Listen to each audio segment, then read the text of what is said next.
joins us now via Zoom. Don, magandang gabi sa iyo at maraming salamat sa iyong oras. Magandang gabi po, Ma'am JK. So, ang sabi po ni General Estomo, para daw mapatawad ka niya, ay gusto niya ay magpa-interview ka o at least sabihin mo o bawiin mo na hindi daw siya miyembro, yung pag-link mo sa kanya dito sa Alpha Group. So, ang tanong ko sa iyo ngayon, Don, babawiin mo ba ito? Bakit ko babawiin? Una, wala naman akong kasalanan sa kanya. Para saan? Para daw doon sa pag-link mo doon sa tinatawag na Alpha Group. Dahil hindi daw siya, ang sabi niya, hindi daw siya bahagi nitong Alpha Group.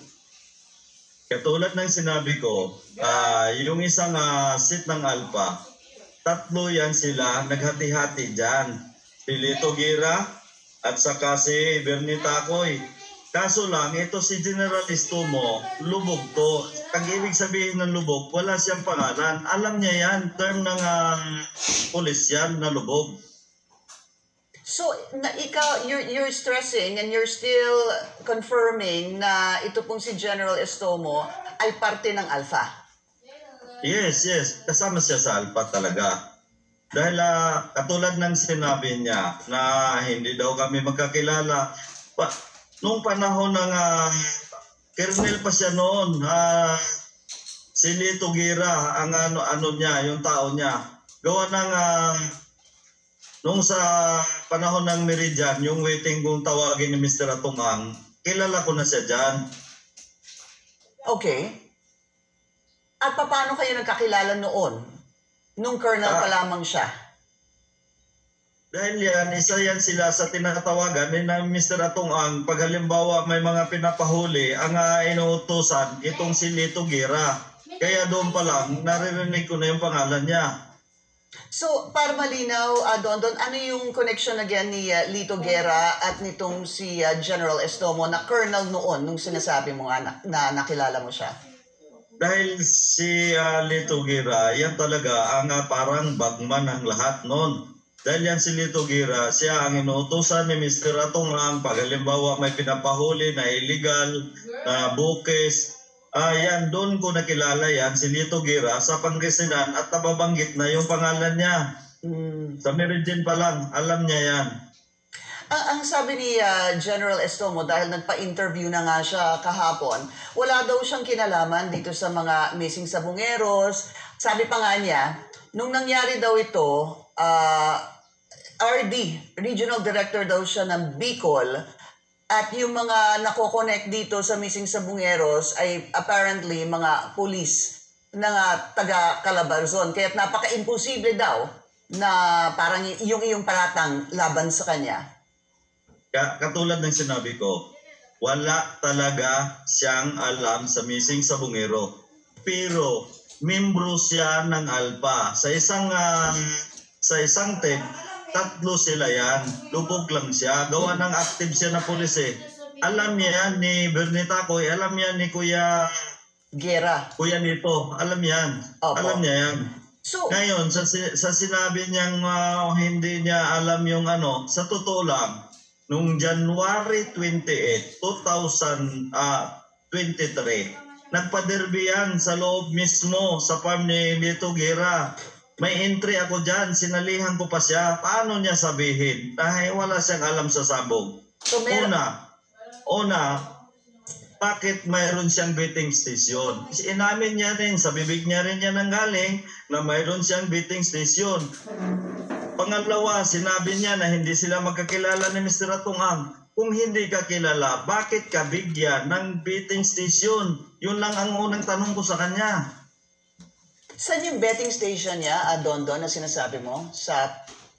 Katulad ng mga pinanood ko lang kasi, yung interview niya kaninang umaga kay Katunyeng, pati dyan yata sa inyo, napapa-interview siya, sinabi niya mismo na nagkaroon siya ng betting station.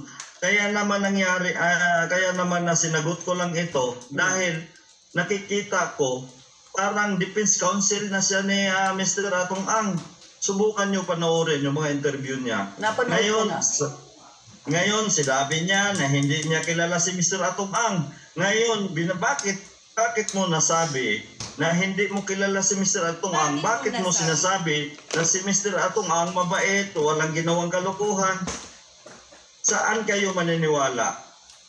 Ako na halos araw-araw kasama ni Mr. Atong Ang within 16 years? O siya na tinatawagan lang? O inuutosan na ganito ang gagawin? Pangalawa, nagpakita siya ng certification. Na yung certification na yan, galing sa Pitmaster Foundation. Opo. Samantala, ang may-ari ng Pitmaster ay si Lucky 8 na pagmamay-ari ni Atong Ang na pinangalan doon sa anak ni Engineer Silso Salazar. Yung Pitmaster Foundation na sinasabi mo, Don, yun yung papel, ano, na nakasulat doon na yung wala galing siyang kay kinalaman. Yes, yung galing kay Atty. Caroline Cruz. Na walang kinalaman, yung nakasulat doon, yung supposedly walang kinalaman si General Estomo. Wala siyang kinalaman doon Yeah. sa Pitmaster Foundation na So, yan. okay. So, clear po kayo. Malinaw po sa inyong salaysay ngayon na wala siyang kinalaman sa missing sa Bungeros, pero talagang parte siya ng Alpha. Pero lubog. Yes, Yun po yung inyong membro ginagamit siya. na salita. Yes. Lubog po siya. Yes. Dito sa dalawang personalidad na inyong binabanggit, si Guerra at yung isa pa. Yes, si Bernie Tacoy. Takoy. Ngayon, oo. Sinabi ko nga, ulitin ko, nung January 28, 2023, nagpa-derby yan mismo doon sa loob ng farm ni Lito Guerra. Ngayon, isa ako, may entry ako doon. Sabi nga ng handler ko, boss, bawal mag-video dito. Gawa may isang general na nandito. Pero napicturan niya ng handler ko, yung farm at saka yung bahay. At saka yung result, nandun, nakarating din ako dyan. Yung sa Indan. I see. 3 oras. Don, nung nag-file ka ng reklamo sa Napolcom, parang ang lumalabas kasi, ang sinama mo doon is about 12 police. 2 colonel, 1 major, tapos 9 na non-commissioned personnel. Nakausap ko po ang Napolcom noong isang araw, dahil nga nung nagka-interview ka doon, di ba, yun nga, nagpakita ka na nga ng mukha noon na doon ka nagbigay ng itong mga pangalan pa tulad ni General Estomo. Ang tanong ko, magkakaroon ka ba ng supplemental complaint o meron ka bang plano na dagdagan pa itong mga pangalan sa iyong complaint katulad ni General Estomo? Yes, katulad ng sinabi ko, marami kasi yan sila na pulis. Yung iba kasi dyan, mukha ko lang nakilala yung mga yan. Pero involved talaga sila. Katulad nung yung grupo nung mga pulis na pinakasuhan ko dyan. Mayroon akong kapatunayan na lahat yung mga yan, may mga tattoo yan sa batok. And ano yung tattoo? Yung Arcangel. Actually, hindi nila may deny sa akin dyan dahil yung iba nagpabura na. Dahil alam nila, nagagamitin ko at mayroon din ako niyan. Kasama rin ako sa tinatuan ng mga yan. So meron kang tattoo? Ikaw din? Yes. At hindi mo pa pinapatanggal? Yes, ba't ko papatanggal? E di nahahalatang gumagawa na ako ng kwento.